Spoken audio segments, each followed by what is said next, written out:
If I won $1,000,000, I would buy a mansion.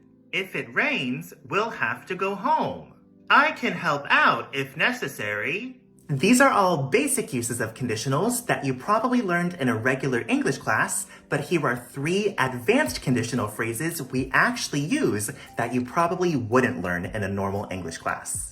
First, instead of saying if I won $1,000,000, we can use the phrase if I were to and say if I were to win $1,000,000. Using the phrase if I were to in a sentence with the second conditional instead of the regular if plus a past tense verb emphasizes that we think something is very unlikely. So I'm saying that I think it's very unlikely I'll win $1,000,000 because it actually is unlikely.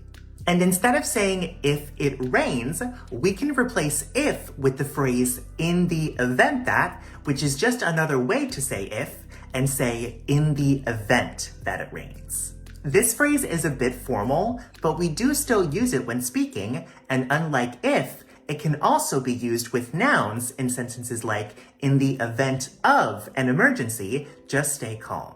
Finally, instead of saying if necessary, we can use the common phrase if need be. So you might hear native speakers say, I can help out if need be.